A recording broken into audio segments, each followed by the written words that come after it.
Welcome, ladies and gentlemen, to another episode of the Buddycast. Today we have obviously Aaron Chase, but you're not here for him because nobody is. We have our very good friend, Mr. Paul Missirlian. Paul, hi, how you doing? How you been? How's life? As I just told Aaron, I'm doing fantastic. Everything's going really well at this point in my life. Define really well.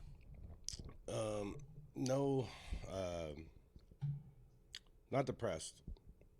Were you depressed before? I was, yeah. I feel like I was depressed and racing around, escaping a lot, and this time really allowed me to reflect. So it's been good. Like I've gotten to know myself better, and also my surroundings. So yeah, it's been good. Like you sound super zen, bro. I'm more He's zen. floating off the chair right now, just home. I've been more zen than I ever have been, for sure. A lot of reading, a lot of reflecting. Mm-hmm. What have you been reading?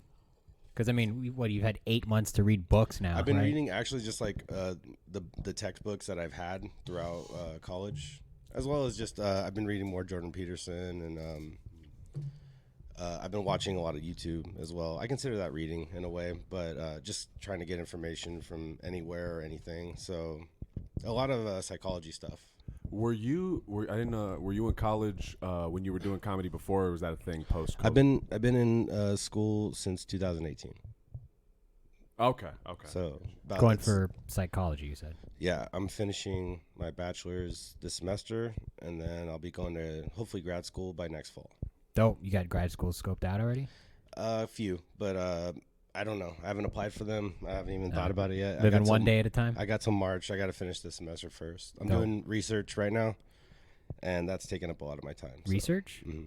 For like a final? I don't know what. It's for a class. I didn't go to school, so I don't know what these terms are. I mean, I'm in school, but not really. It's for a class. It's a study to see if anxiety can be altered on social media.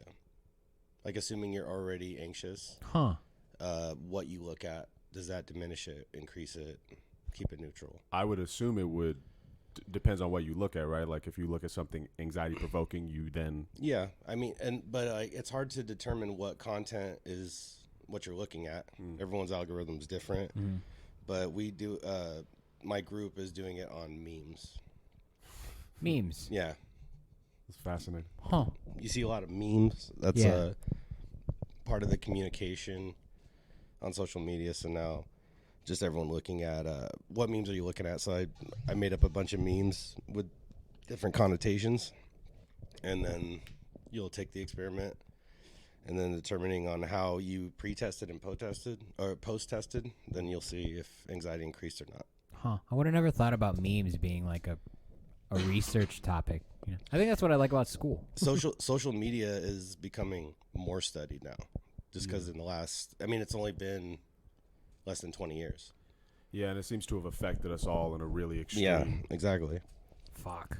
I mean, all right, so I guess I should have looked this up. When was the first day of lockdown, I guess, for us?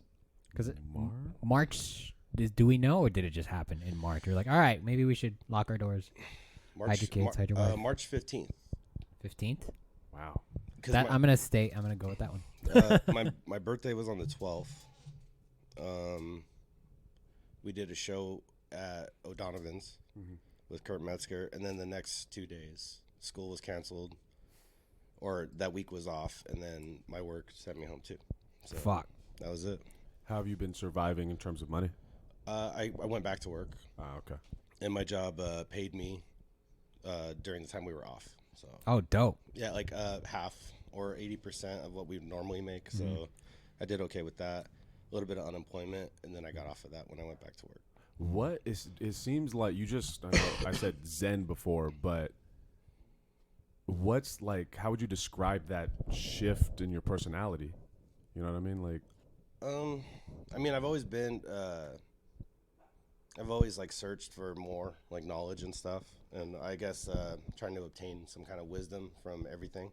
And I think that's why I like psychology, because it deals with people, and I'm no stranger to disorder myself, so I just wanted to learn more, and not having comedy to run to or anything else, or even for school's been online now, So like my time's not occupied anywhere else. So I'm just like reading more and shit like that. So I think it's interesting that you say comedy to run to, because I don't think many comics see it that way. I agree that I think we all use it that way, but I don't think anyone's ever articulated that way. At least not in your seat. Like, I mean, it seems obvious to me that a lot of people that do comedy they're trying to fill a void somewhere, and that I'm guilty of that myself. How many of us market appropriately or do the what's necessary to succeed in it?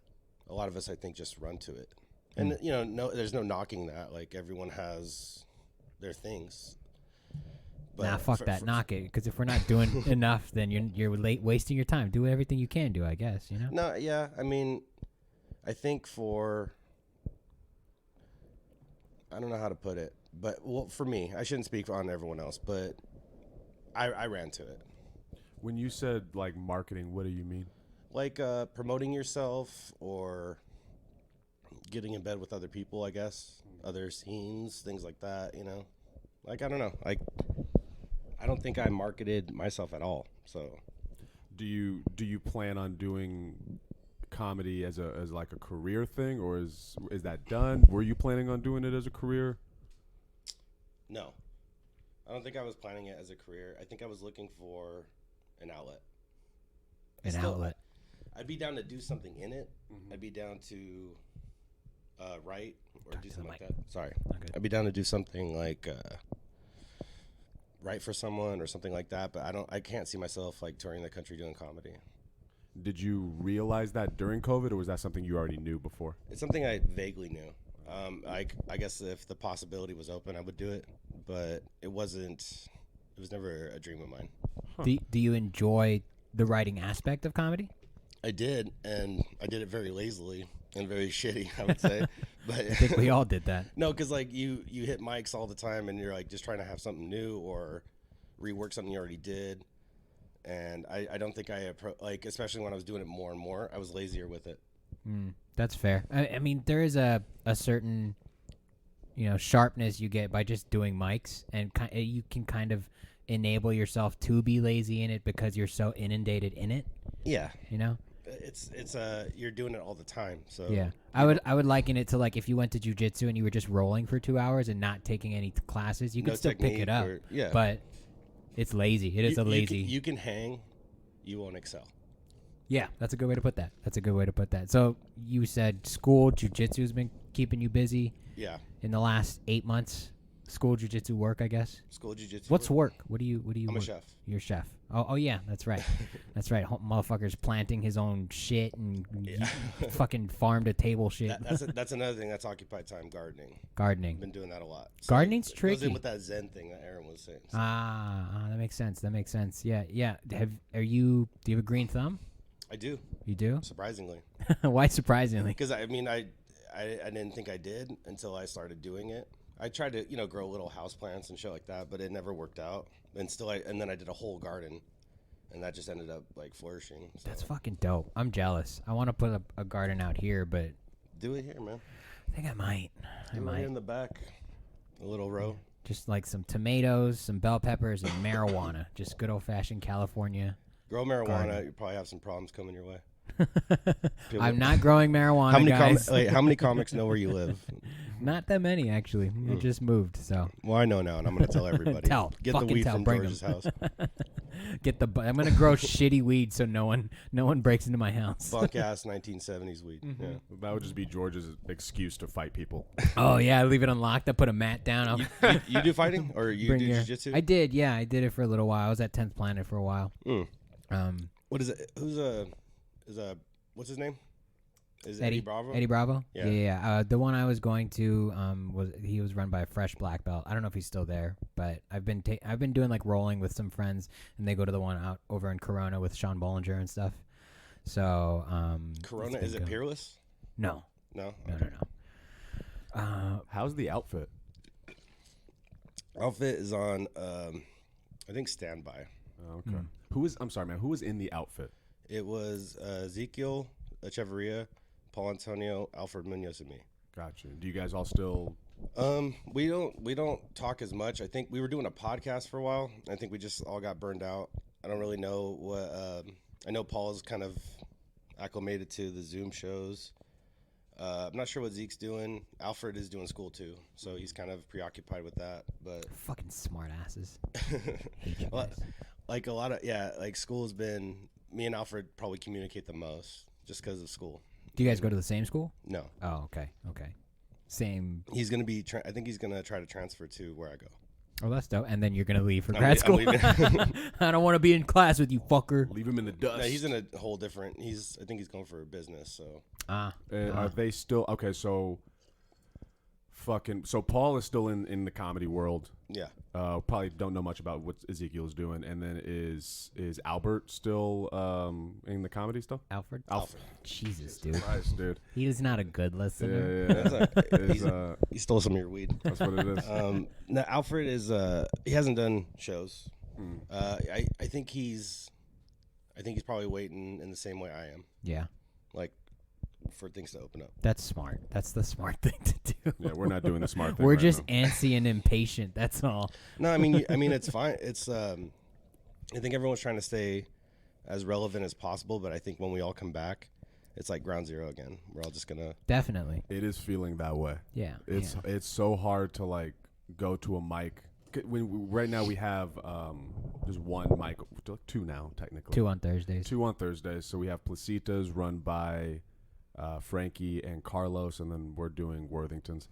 And you just can't get that groove like when you do it once a week. Is there a lot of people? Comics are slowly coming back, and every now and again we get. I think audience members. There's a reasonable amount. Like I don't think it's any different than when we used to do Worthington's. So Yeah. go there. Think about what that was. And yeah, like that's another thing to consider too. Like, I mean, there was times where there was crowds in some of your shows and stuff too. So, I just think like COVID is a more pressing issue. Yeah. And I'd rather come back with fire than do the same shit. that makes sense. I completely agree. I think it's interesting now that we're closing in on a year of lockdown, and we've all had to find different ways to stay sharp. Yeah, and I think in comedy, the only way a lot of people knew how to stay sharp was to go up. But I think it's more important to be like yourself, to be more introspective and really get to know yourself better, so that you're not some disingenuous fuck on stage talking about things you don't care about. You know, and I'm totally guilty of it. Like, I mean, who I was up there will probably still be there to some extent. Like, I kind of like that abrasive, offensive kind of comedy. I do too. I really enjoy it. Like, I don't think I'm gonna lose that, but I'm definitely looking, being introspective and trying to like figure out myself more, so that I'm talking about something I want to talk about, rather than just I fucked my mom or whatever the fuck I was saying. We all fucked your mom, bro. Yeah, of course. Like I know, but I don't want to talk about it anymore. So the goal isn't to do this as a career, but the goal is to be good at it. Yeah, like I think I wanted to be known when I started stand up. I was like, I want to be known for doing this. I don't think it's something I want to do for the rest of my life. That's fair. That's fair. Like I could see myself doing it, but never doing it to succeed at it. Like to the point where it's become my job. Right. Would you consider yourself a creative type? Yeah, I would. I mean, musically, I've been in dozens of bands where I wrote music for them and stuff. And What's the worst band name you've had? worst? Ooh, that's a good one. Because like everyone picks their name and they're like, "This is a good name," and no one agrees. The Headline Tragedy. Headline tragedy. Headline I like that. That's got a nice. No, ring to wait. it. There's a better one. A lot of foreshadowing with that. Libian. Libian? Libian. Not lesbian. Libian. Libian. That was my first band. It was the worst band name ever. Ricky, if you ever hear this, yeah, that name sucked. What instrument do you play? I played in that band. I played bass. I played drums, bass, and guitar. Dope. And I sang in one band too. You're a really eclectic person. Do a lot of people know this about you, that you just have your hand in everything? They do now. Every podcast I've done, most people that know me know that. It's jack of all trades, master of none. I feel like you can be a master of all trades. I'm good. It's gonna take time, but I feel like I'm good at everything, or I can pass at everything. Decent at everything. Some things more than others, But What's the one thing in your childhood that you found first, though, that you kind of excelled at? Was there anything? I did martial arts as a kid. Is that how you came into jiu-jitsu, or is that later in life? That was later in life. How long you been doing it now? Jiu-jitsu about 7 years. Dope. Yeah. Dope. But I mean, I was doing it with a guy who was teaching it out of his house. And he was part of I was doing Kung Fu Sansu. Oh, cool. So I was a black belt there, and then he started bringing some people to his house and teaching us jiu-jitsu, which is not done in Kung Fu Sansu at all. And so I fell in love with that, and I got out of Kung Fu. So what he was doing, he was like, I need people to roll with. I'll teach them. Pretty much, yeah. Well, I mean, he also just thought it was a thing missing in the art, you know. So it was. Yeah. And because I took a liking to it, so I've done it. I did it like 3 years with him, which doesn't count. And then I started with my other school, and then I fucked off a lot. So I'm a blue belt. I realistically probably should be a purple. Yeah, but blue belts, I feel like that's the point where you find out where the killers are. You know, once someone makes the blue, you're like, all right, fuck. What does the ranking go? Goes white, then Blue, purple, brown, black. okay. Think about it like you start with a white belt and you soak it with the blood of your enemies until it turns black. And The that's George. longer you're wearing the belt, the dirtier it gets, and then it becomes black. But that's not a racial thing. Right. And some fuckers don't wash their belt though. Yeah, I wash mine because it smells like vinegar. Dude, there's 3 smells in jiu-jitsu. I'm sure you know this. It's cat piss, weed, and Fritos. Like those are like the 3. I've never heard it described as cat piss, but I know what you're talking I swear to God, about. dude, you know what I'm talking about, right? Yes. There's 3 like pungent smells in any especially jiu-jitsu in gym. gi jiu-jitsu. That fucker, That's it gets that's gross. it. Gi, it soaks up like everything that person is fucking leeching. It's disgusting. So you're doing But I do it 3 times a week. you're doing gi and no gi? I saw you in a rash guard. I do gi and no gi. Oh, nice. More so gi, I think. But since school started, but before I was doing 4 or 5 classes a week. So I was Do you alternating. preferences, or you just want to learn it all? I want to learn it all, but I'm probably better at no gi. I'm gonna make some assumptions here and then tell me how I'm wrong. Okay. Gi is when you're wearing the formal outfits. No gi, you could be shirtless and Not shirtless. Okay. I mean, that's gross, but Yeah, it's fucking no, disgusting. some people do It's it. also an advantage though. Like if Yeah. you do it shirtless, you get all slippery and fuck. I'm a fucking greased pig when I'm no gi. Like, Okay. no one's gonna hold on to me. But and then the gi is you use that for leverage, right? Like with no gi, the idea is no gi's like catch wrestling. okay. no gi is similar to how wrestling would be. Okay. I mean, it's different style, but gi is Brazilian Jiu-Jitsu is the gi, which you can use to choke or leverage, manipulate anything. Yeah, it's really embarrassing to get choked by your own sweater. Yeah, you're wearing your own shirt and getting choked by your own shirt. That's, What's the dream now? to be a licensed MFT, MFT stands for marriage and family therapist. Oh, I was going motherfucking Tits, motherfucking tits. That's the dream. So motherfucking tits. That's fascinating, man. Like I guess when I would watch you on stage, however many years ago normality was, when I would watch you on stage, whatever, you never came off as the guy who would be a family therapist. Right, I know. You know what I mean? I know. And is that just something like not hidden, but like it seems like so much more of you has kind of blossomed since. I think it's to be truthful. Well, here let's. How do I come off as what you know about my comedy? Like you've seen me before. What does it sound like to you? When pre-COVID, I would have thought really grunge, not into health or mental health of any shape and form. Okay. Probably really aggressive. I can see you getting into bar fights. I could see you, but still being the quiet guy. Like you never came off like me, where I'm just blabbing and shit. Like you seem like the quiet guy until. Have you seen Good Will Hunting? Yeah. Okay, you remember the redhead dude who would just kind of sit there in the back? I believe so. He's Yeah. part of Will's posse. Yeah. You seem like that guy who get in the scrapes, who's doing shit but doesn't speak much and kind of cryptic. That's the vibe I got from you. Okay, and I think all that's true to some extent.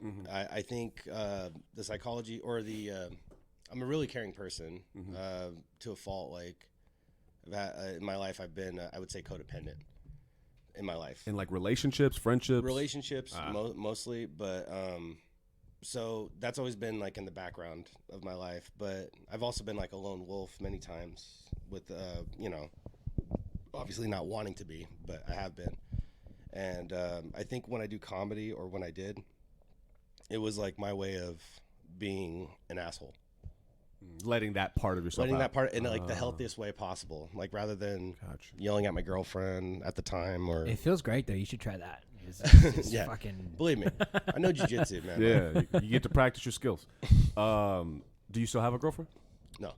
And was that because of COVID, or is that something separate? No, that was something separate. Oh, okay. Yeah. How? I mean, I don't want to bring it back to jiu-jitsu, but I'm gonna because I have questions for you now. That's okay. But like in the 7 years, I guess, similar question to, did you excel at anything as a child? Is there one that you kind of took to it like a duck to water? Music. Music. My neighbor played guitar. I was a huge System of a Down fan, Armenian Pride. And then he was like, yeah, we should jam. And I was like, I don't know how to play anything. I was a drummer in elementary school, but I didn't have a drum set. So, and that's expensive. Yeah. It's also loud. Yeah. So I was like, why don't I play bass? And so I bought a bass, or my dad bought me a bass, I should say. And then I just started playing. Huh. Can you read music, or you? I cannot read music. Cannot read music. Oh, you're one of those drum line. I don't know how to read the sheets. I had to read music in elementary school. I mean, I know what a quarter note is, and I can read it, but I can't put that. Like, I couldn't read that. Tell me what you want to do, and I'll do that. Interesting. Bass is underrated. Bass is underrated. How so? Unless you're playing like funk or jazz. People don't give a fuck. People think that bass in the back. is like, there's less strings than the guitar. You're not doing anything. That's how they think about it. It's thicker strings, and it's you would notice if it was gone. What is in it? So like, let's say in Blink 182, because there's only 3 dudes, 3 jobs. What is the bass in terms of musicality? Like, is it the rhythm? Is it the rhythm? It's the rhythm, and it fills it out. It would feel kind of tinny and empty without the bass. For Blink 182, something like that, the 3 guys, bass is absolutely like crucial. Like, because you have one guitar player doing leads and rhythm. So whenever he's going to do a lead, your bass would take rhythm, full rhythm.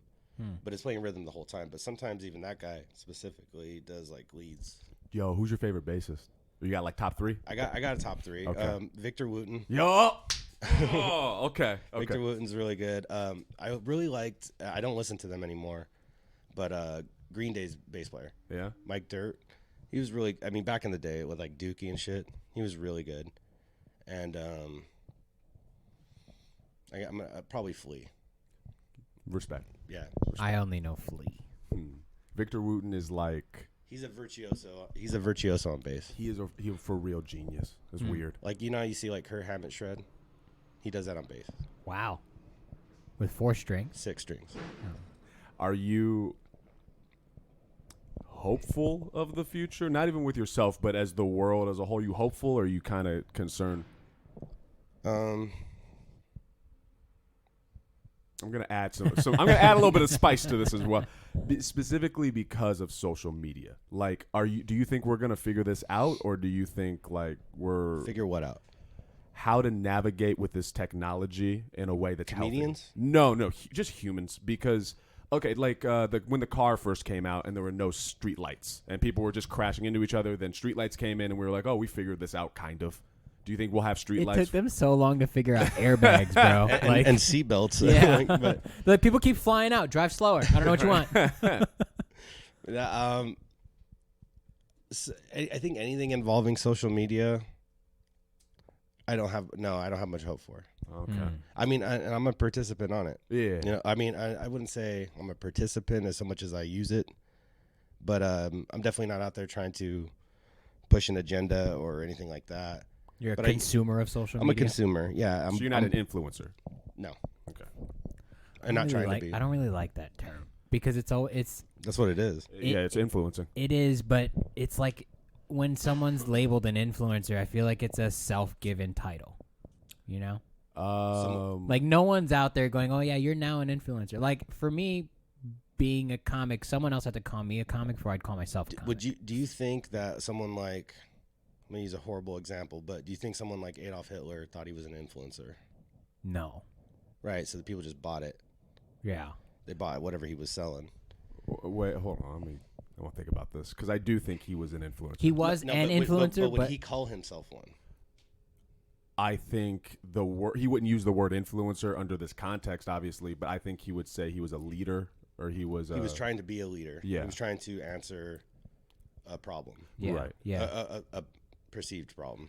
I think if Adolf Hitler had Let's a Twitter, keep harping about Hitler. Let's Yeah. go. But if he had a Twitter, he would be an influencer. he would be an influencer, 100% and it would be be, an influencer. it wouldn't have been just Germany, most likely. Yeah, that's the thing. We have a bunch of little He did Adolf that Hitlers. without social media, like Italy, impressive. Russia, like he was able to do that without social media. But imagine the reach Yeah. of social media. So they're influencers. I don't know if they call themselves that.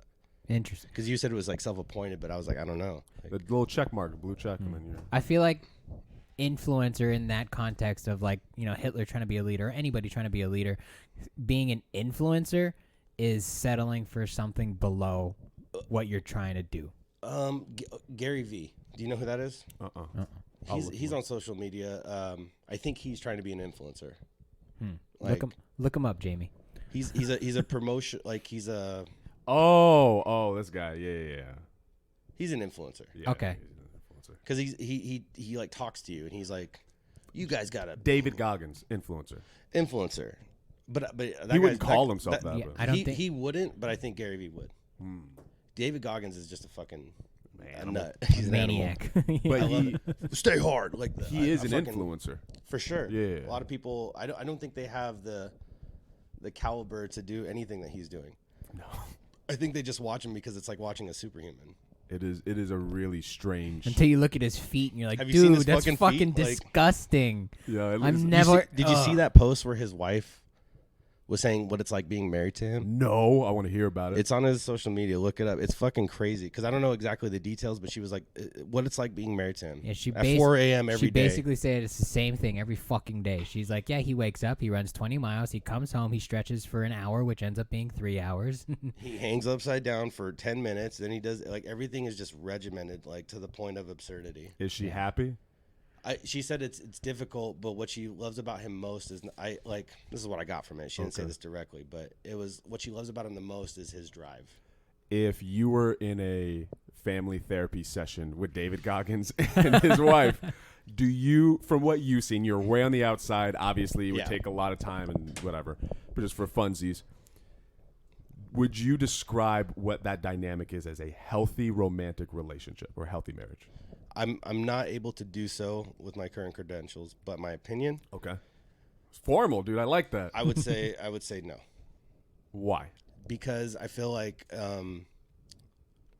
I don't know I don't know the kind of husband he is, but I know that that's to some extent what he does is self-absorbed. I think many extents that it is self-absorbed. It's but yeah. I have to run 20 miles. I'm doing this. Fuck you. You're weak. Like it's a lot of like posturing, but it's well deserved. Like Yeah, he's earned it. he's earned it, and like he can posture over someone like me, for instance, for sure. But as far as a marriage dynamic, I don't know how that would be. Okay. Like she's like, I want to go eat chili fries, and he's like, fuck you, that's weak shit. And like, Did you run 20 miles for those Did you chili run 20 fries? miles? Did you like? I would never put that in my body. That's fucking. Is she? I'm guessing she's pretty fucking fit. I haven't seen her. I haven't seen her either. You don't go to Goggins' Instagram to To look look for at his wife. I want to know what David Goggins' wife looks like. Fuck it. Probably a He'll look it up right battered now. woman. Yeah. Go on that social media that we were just Like talking I'm about. gonna fuck you till I come 7 times. Fuck this. Her ass is just black and blue. I feel like her eyes are gonna be sunken in. Have you heard of that book, Living with a Seal by Jesse Itzler? I think.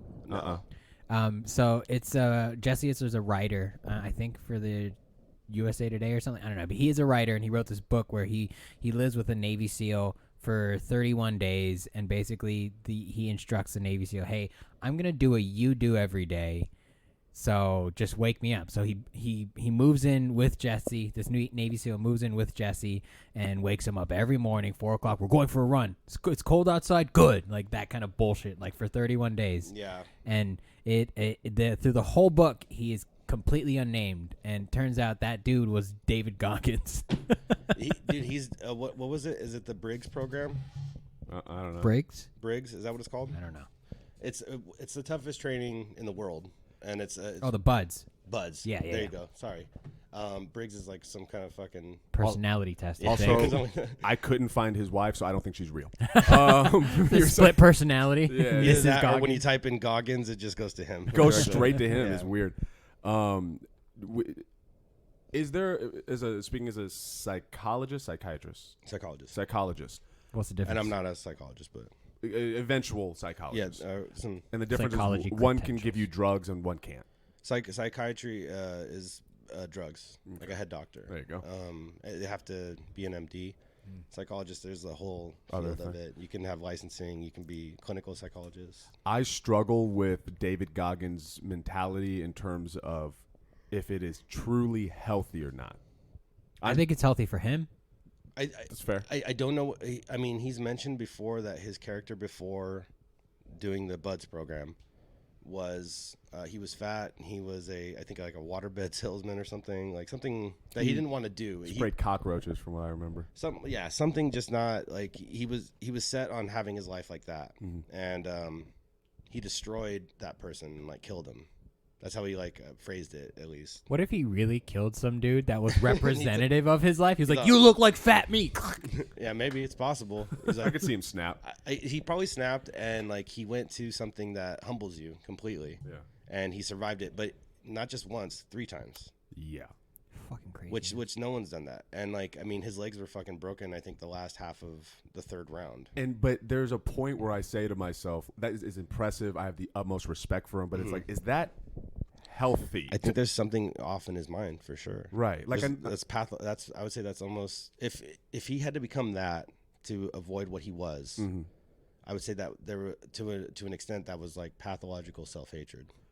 I could see that. And where I'm sorry. No, go ahead. I know what you just said about maybe it works for him.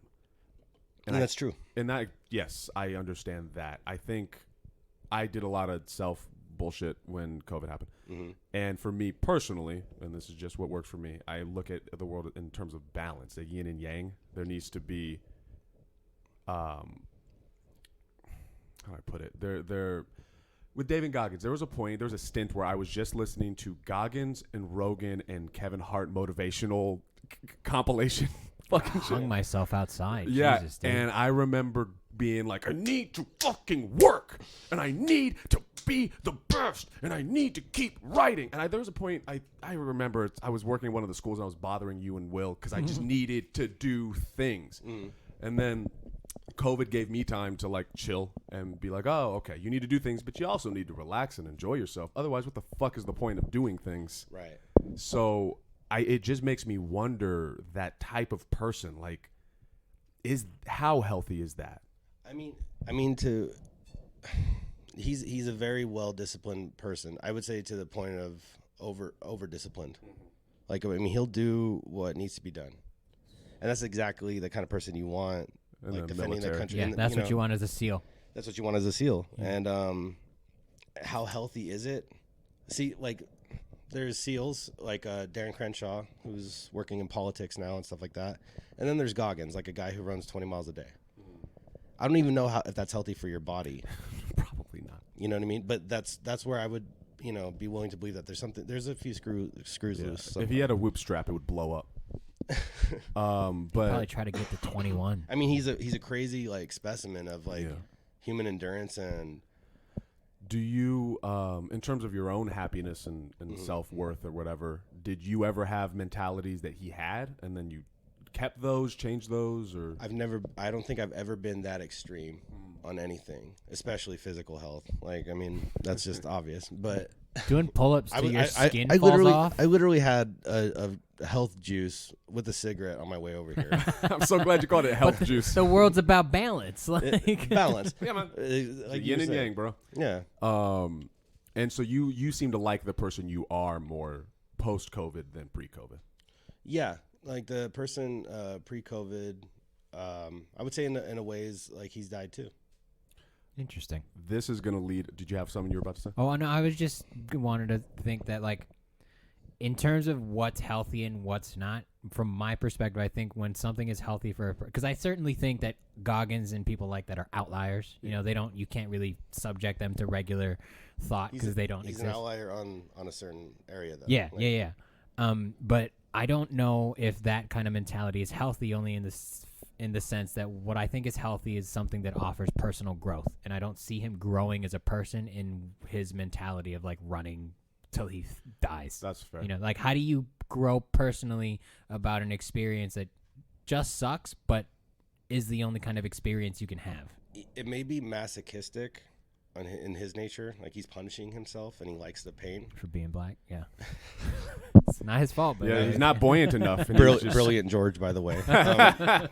But I think he's the kind of guy where it's like, I do 20 miles a day, then it's going to be 25.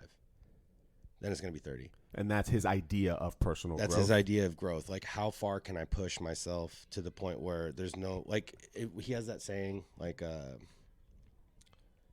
as soon as you're done, like, you're dead. Like, your legs are just giving out. You're not done till you're done. He's all, you still have 80 more %. That's your mind talking to you, which is true. But most people never reach that. Yeah.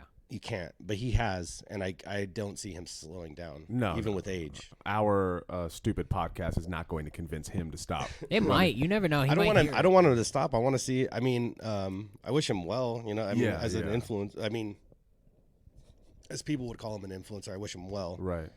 I'm not even gonna try to touch on what he does as far as motivation for himself. I like that he's not. As last I checked, he's not following anybody on Instagram. No, he's still not. It's so great because he's not a follower. There's a story where he was like running in the snow, and some guy in a pickup truck was like, "Man, what the fuck are you doing out here? Why are you running?" And he was like, "Cause you're not." It's fucking hard. Stay hard. Fucking Jesus. Crazy person. But he gets me jacked up, dude. I watch a video of him in substitute of coffee. Yeah, it's a healthy move. I have one more thing about Goggins, and then I got this question here. But I remember I think I said this to you.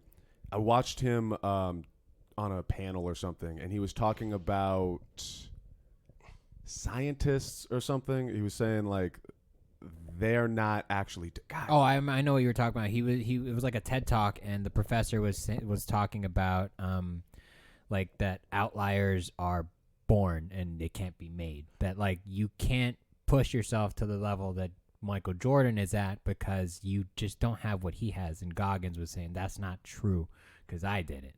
Right. That shit gets on my nerves because I'm projecting because I do the exact same shit when it comes to comedy. I'm like, I'm not the David Goggins of comedy, but that mentality, comedy is this. I have to force myself to be like, hey, slow down, man. Mm. And I don't know, there's something about him that I really love and appreciate, but I can't fucking stand it's just so to the extreme. But I think I'm going in circles here. I think it's that singular focus. Yeah. That is it your projection of perhaps your lack of focus? Are you paying him for this hour? Only if you're paying the other half. This is a relationship, George. Couples counseling. This is couples counseling. Marriage with Missirlian. Dude, you should start. Can you do a therapy podcast? Is that legal? If I was licensed, possibly. Nice. But I'm sorry, man. What was the question?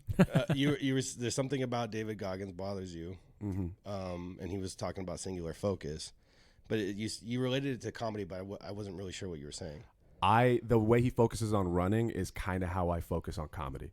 Like you believe that you have a similar drive as far as like beating yourself up? Yes. And so it's just because you're not funny. I don't know. That's also a possibility. Well, I mean, your drive to do. I mean, and I could say I don't know if it's it's relative, but I could say that you're out there. You're doing something. I am out there doing stuff. You're trying, and that's more than half of what I've seen around. Yeah. Whether it's right, wrong, stupid, or smart, you're doing it, and that drive is. I can see how you can relate that. Yeah, it's to making sure you pay you're in pain doing it all the time. All the time. And the problem is, I think that the difference is running and being in pain is fine, but you can't be funny. I mean, I guess you can be funny and in pain, but like the mentality that I have had so long about comedy makes it very difficult to be funny, ironically. So recently I've been able to let off the gas, put on the brakes a little more, and just enjoy my life so that as a comedian, I'm a full person. I think you need to be. Yeah. Like what is your goal of comedy? Like, is it to buy an RV? As far as I can tell, that's his only goal. And I saw that, but I don't know if that's your That's it. you want to be you want to be a comedian, but what's your main reason for it? I have two goals, and then I can get to the reasons, I guess. Okay. The first goal is Doc. The first goal is to be able to live off of comedy. I don't need to be rich. I don't need to be famous. But the first goal is to just live off of comedy. Okay. With mild comfort. I don't want to be in a car living off of comedy. I mean, yeah. Bare minimum an RV living off of comedy. Yeah. And then the other goal is to be the absolute fucking best at it. And that mentality Again, you're going to have to wait for me to die. So. That mentality is weird for comedy. That's not a funny mentality. You know what I mean? No, I don't know if a lot of guys that became some of the titans in comedy had the goal of being the best at it. Yeah. I think the best for themselves. It depends on how you look at comedy, I guess. Like, are you seeking the validation from the audience, or do you want to know that you're the best? Or do you want the audience to decide that for you? I think it's a mixture of all of it. Part of it is, and this is the goal-oriented stuff, and then I'll get to the reasons and the feelings. Okay. But the goal, it's like, it's pure. It's creating something from nothing. Yeah, it's something that is art, and there's a part of it that's creating for creating's sake, and it's difficult. In the David Goggins perspective, it's difficult, and I have respect for people who do things that are difficult. Mm-hmm. And then as far as the reasons and the feelings, is that I want freedom and happiness. And there is nothing more free to me than a comedian that is living off of comedy. And you're your own boss. You're your own boss. You're living off of fucking around in many ways, for being honest. I think it's one of the greatest jobs ever in the sense of waking up to wanting to do. Yeah, and it's happiness. And I realized it was happiness because of COVID. Like pre-COVID, I was always worried because I had this fucking keep doing it.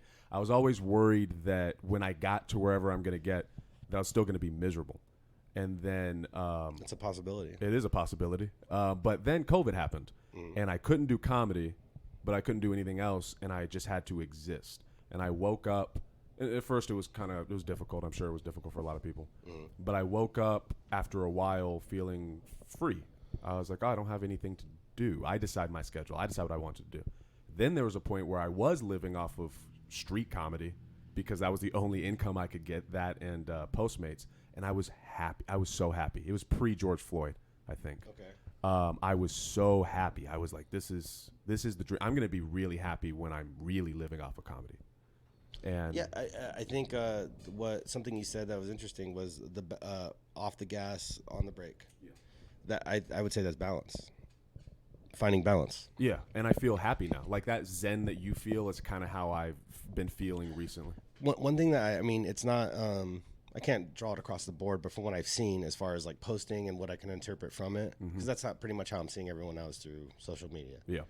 But the ones who have been using this time to better themselves, I feel like they're posting less.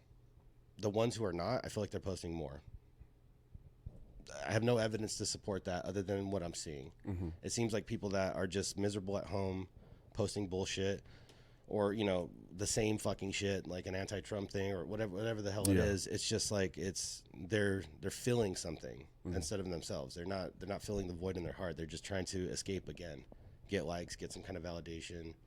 The ones who are quiet, I feel like are progressing as people, and I feel like those people that come back to comedy, if they do, will do better. Because they're learning themselves. I definitely agree, and I can only speak from my own perspective of it.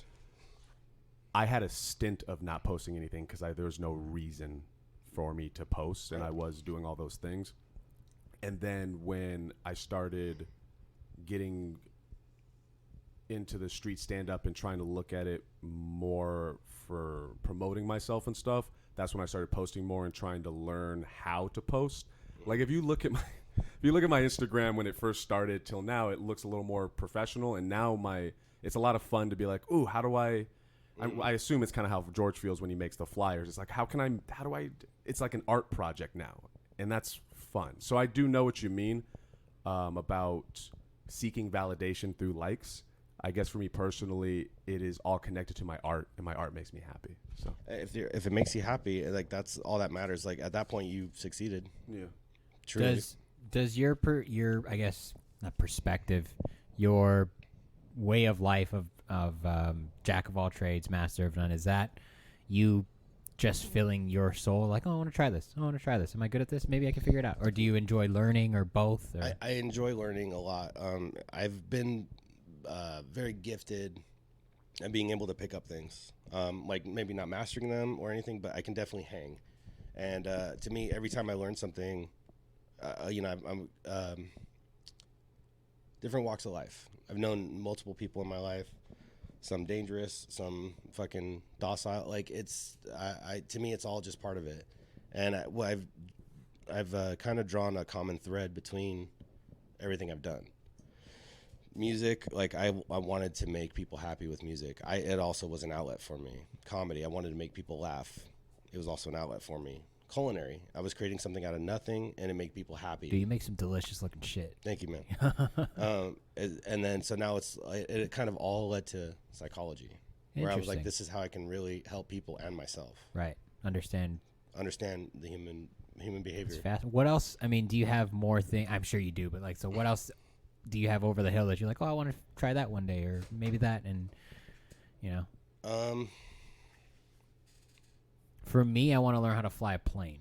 You know what I've been doing is I've been using my garden and making things like fermenting peppers and making pepper sauces. What do you have in your garden? A lot of peppers. I had 3 tomato plants that are gone now. I think I used them completely. Do you have any of those ridiculous hot pepper plants? I have growing? the hottest pepper in the world. What's the hottest pepper in the world? It's the Carolina Reaper. Jesus fuck. But it hasn't blossomed yet. So, Jesus. and I don't know if it will during fall. What are you going to do with it? I want to. Sounds like a threat. Dude, I don't even. Do you need a license I don't to even carry want. that? I honestly don't even want to bring that in my house. God damn. But if I do, I need some goggles, and I think I'm going to ferment them, and I'm going to make a pepper sauce, and hopefully someone's willing to buy it. But even if not, I have fucking. Sell it to Hot Ones; they'll take it. Honestly, they probably will. But like, I'd like to cut it with something because it's fucking crack. It's no joke. It's fucking baking soda. I haven't had it, but you can just go online and look at what it does to people. I've seen it. Yeah. I masturbate to it. Put it at the end of its fleshlight. There's nothing. There's nothing. Remember how I said Goggins was masochistic? This guy, sadistic. It's sadistic. Yes. Other people's pain. I got like a 2-parter kind of, and it mixes with my favorite question of this podcast now. Okay. So, so I usually ask people this, like, what is your favorite and least favorite part of your comedy style? But it doesn't seem like that's where you're at. So I can answer that though. Oh, okay. Well, that works too. But now I kind of twist you made it a 4-parter now. You can twist it. Yeah. I'm twisting it to what's your favorite and least favorite part of yourself, and then I have another question after that. Okay.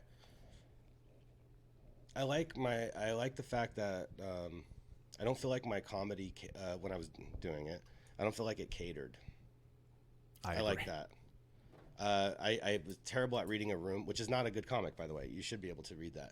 And I mean, there was times where I did, and like as I did it more, like I was able to do so. But I don't feel like I stopped. Like I feel like if I pissed them off, like I went again, which is kind of you doubled down. It's petulant or whatever whatever the word would be. What a word! That's a good word. But it's like or what is it? Juvenile. Yeah, it's So I like that about my stand-up. The part I don't like was the cheap joke, the low-hanging fruit that I would take a lot of the time. It's just pure laziness. Okay. And then what was the second? What was the follow-up? The follow-up is, are you a spiritual person? I would say so. Have you always been that way? I'd say more so now. Interesting. What?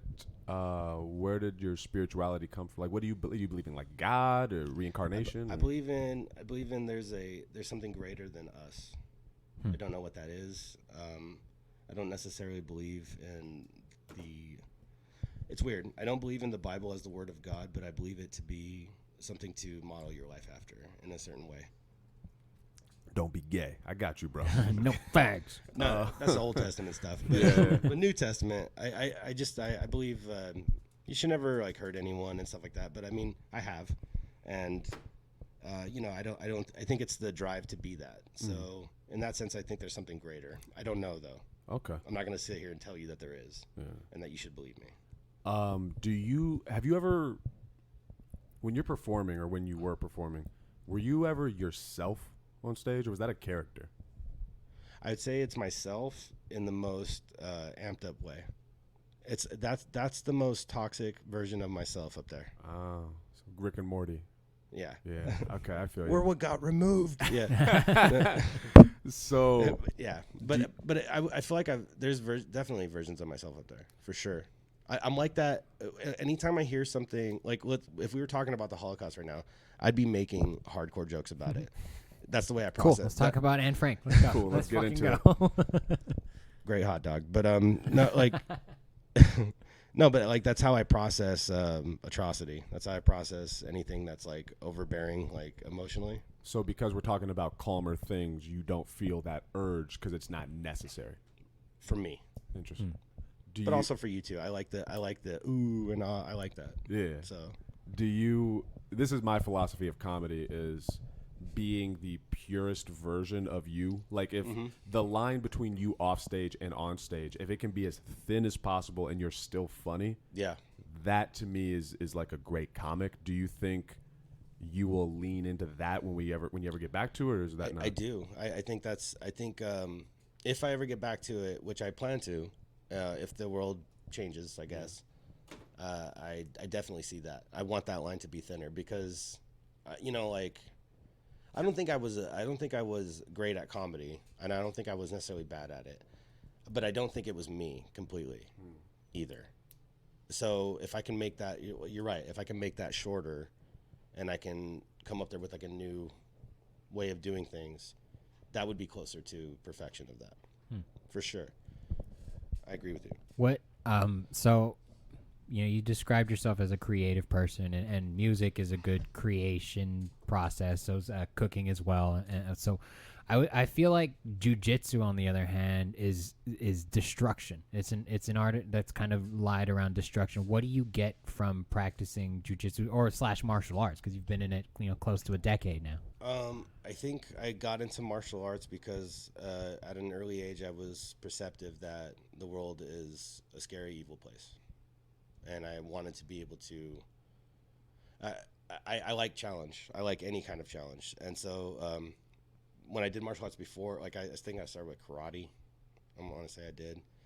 When I was doing kung fu, there wasn't much competition. It was all demonstration because like a lot, eye gouging and fucking hitting in the nuts and shit like that, biting. So it was kind of like there was no way to compete. Jiu-jitsu was a way to compete, and I find creativity in it because it's like I've choked out like a higher belt doing something that they would never think of doing. Nice. But I can't replicate that, and I can't beat them all the time. But I was able to do it that one time, and I think finding the creative. I just like the competition, but I think also I'm kind of a masochist too. I don't know. I feel it. That's fair. I kind of like getting physically like beat. Right, and then walking back to your car more exhausted than you've ever been. Right, and being like, I survived that. Yeah. Like realizing I wasn't made of glass was like one of the best things that ever happened to me. Like taking a punch and understanding that I'm not going to die. All the time. All the time. Do you, in the average street fight, how comfortable are you? I'm not comfortable at all in a street Very, fight. very comfortable. Or not movie status like Steven Seagal's, right. But I can handle a situation for sure. Or do you think, like, let's say we're at a bar or whatever and some shit goes down, do you think you can tell if that person knows some shit? Yes, more times than not. How would you be able to figure that out? If he's drunk, that's one. Like if he's overtly drunk in a place where fights happen, I would say he's probably just a hothead, probably gonna swing wild. But if he's calm, look at the ears. If they look like vegetables, that's a good thing too. How he's dressed, how he talks. What do you mean? If he's not for instance, jiu-jitsu or any martial art, it takes discipline to do. It takes like a certain amount. I mean, like I said, I just smoked a cigarette and drank a juice, but when you're there, you have to like be there, and you have to you have to realize like it's something dangerous that you're doing, and not everyone knows it. And I think if a person's a loudmouth or like boasting, not that that doesn't happen in martial arts or martial artists like doing that in public, but I mean, you'll ruin the rep of your school. You'll ruin your rep if you're trying to be a fighter. They'll carry themselves differently. So somebody who probably knows some shit would also tell that you know some shit, and you guys probably wouldn't even get into it in the first place. Probably wouldn't. Probably wouldn't, but only in the sense that, I mean, most people in the martial arts community that I've met are not stupid. Right. They're not the kind of person that would allow themselves to be vulnerable drunk at a bar anyway. That makes sense. Not to say that they don't, but I just see it less. Do you have a 5-year plan? I do. What's your 5-year plan, bro? You want me to tell you my 5-year plan? Oh, I got a 5-year plan. No. Then we take out a whole skept. No. I didn't know what it was when I started school. I know what it is now. So pretty much the next 2 to 3 years of my life is set up for me. I have grad school, MFT, licensing. This is all going to take about 3 years. The next 2 years would be finding employment or opening my own practice. So I think that's more than 5 years, to be honest. But there's that. And as far as everything else, getting better every day. Like just trying to understand everything I don't understand. If I can't fully like articulate opposing points on anything, like I'll be looking into it most likely. I listen to more podcasts about things now than music. Interesting. Do you have something before? Just that, like, podcasts in general. Like, I was telling not bullshit podcasts either. Like stuff where they're talking about something. Right. I was telling my girlfriend because, like, during lockdown, all we do now is basically we just watch shows, you know. And I was telling her that sometimes my brain just feels like it's mush because I haven't taken in anything of substance, of quality. I haven't done anything creative. And you watch Def U. You got this. Yeah, and I feel extra retarded now. But like I've had a similar, like I listen to a lot of different podcasts now from a lot of varying opinions just because I don't want that mush feeling in my brain. Right. Like I need stimulation. Yeah. I tried not to say that word. It sounded sexual. No, but your mind needs it, and like that's a good rule of thumb with anything. Like I was just watching Jordan Peterson talk about that. And he was talking about postmodernism on college campuses and like how it's becoming detrimental because like essentially these students have access to libraries with endless amounts of information. What is postmodernism? Oh, there's a whole podcast on that. Oh, okay. But I mean, it's essentially the idea of questioning everything. Okay. And how problematic it can be. Okay. Like not ignoring tradition, ignoring things that have worked. Mm-hmm. Like, would you say America is like the best place to live? No. Where would you say it is? I would say, I mean, I'm going to speak for my own personal safety. Okay. Somewhere less goddamn racist. Okay. Somewhere where Antarctica. Yes. Polar bears. They'll probably be racist to you there too. This is true. We're Antarctica here. What are you doing in my town? Like, the best place to live. I don't know. I haven't been to a lot of places, but I would say somewhere where community, probably smaller, somewhere where community is cherished. So this is an idea of this is an idea of what you're saying essentially. Like there's something better, and that is postmodernism. Okay, that is actually because it's like there's it could be argued, I suppose. Like let's just say America is the greatest place to live, which is what everyone says or whatever. There's a certain order that's allowed us to live the way we have, and it's not perfect. Like there's racism, there's all sorts of things like injustice that happens everywhere, but to question it without a solution, or to question it by saying I feel that there's something better, is not the same thing as saying there's a fact that there's something better. I would say there's no empiricism to saying it's hopeful, it's idealistic, and there's nothing wrong with that either. You should be able to question anything. but to not have a solution or to not even know the full history of what you're questioning, that could be problematic. For me, and I'm speaking like with extreme anecdotal perspective here. Yeah, it's fine. Still postmodernism. Yes, my solution would be more empathy, which then goes into feelings. I know that's kind of cyclical, but having a community with empathy and understanding of other people's perspectives. What I've come to realize, especially when quarantine and the George Floyd thing happened, was that there was an extreme lack of empathy in this, at least in the area I grew up in, and a complete disregard for my perspective, and has warped my sense of self in a really unhealthy way. And I think, I'm sorry, go you. No, I'm just listening. I think that part of that is on me, especially as an adult. Like, at some point, you got to say, all right, well, clearly the world doesn't give a fuck about me, and I got to give a fuck about myself. Of course, yeah. At the same time, though, especially in working with kids are malleable, and they don't have the choice of where they're around or who they're around. And that stuff gets into you at a really young age, and it becomes incredibly difficult to dig it out. So, and that's no fault of any child, regardless race or wherever the fuck they're from. That's no fault of the child. That's just the environment they're put in, and it's a balance between personal responsibility and the environment that you're experiencing. So are you saying that the environment, you wish the environment to change, as opposed to the children to adapt to the environment? I think it's both balance. Okay. I think that human beings, there's always going to be problems, and you've got to adapt, and that's healthy. And if anything, it makes you feel stronger when you did learn how to adapt. Yeah. At the same time, there's a responsibility for a community to take care of each other. We're a community, and we need to get each other's back. And see, like, I'm in line with you. Like, I think that's a good model, and I would like that to be practiced everywhere. And me myself, like, I don't know if this is not a good thing, or this is not. I'll just say it. I give my neighbor like peppers or something. Yeah. It just creates a better sense of well-being. Like, hey, I got all Till this. you give her one of those Reapers. Hidden in some jalapenos. No, because I'm also an asshole. No, but no. But like, I mean, I agree. Like a community-based, like empathetic, understanding of different perspectives. Like, this is all like good stuff. However, how do you enforce it? Do you make the government enforce it through laws that control speech? How do you?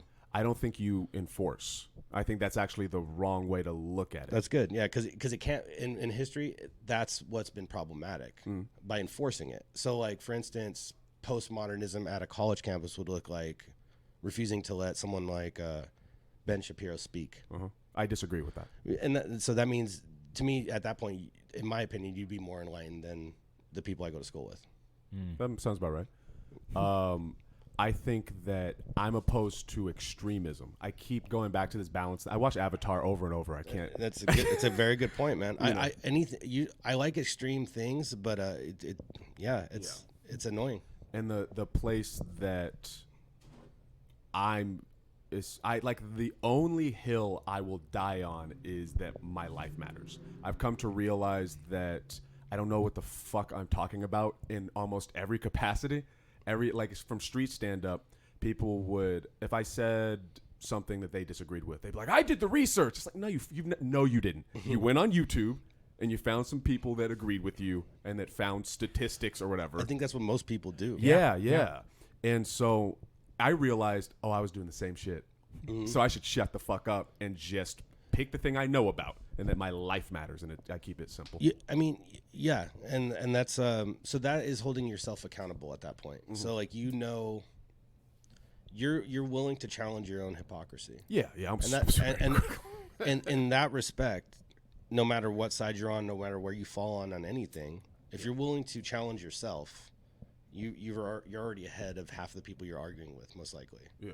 Because you can admit when you're wrong, or you can admit when something. So we just kill the other half, right. Which is I think, like, which I hope doesn't happen in this country. But I got my garden and my gun. So do you? I have it. It's all right. Garden, guns, and jiu-jitsu. Let's go. I got a question. It's political. Okay. All right. If you don't want to do it, I understand. All right. Well, you put me on the spot. That's now. right.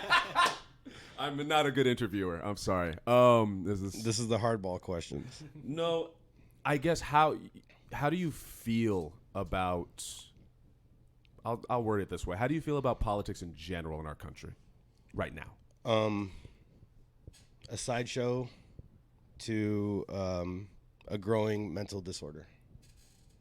Sounds scary.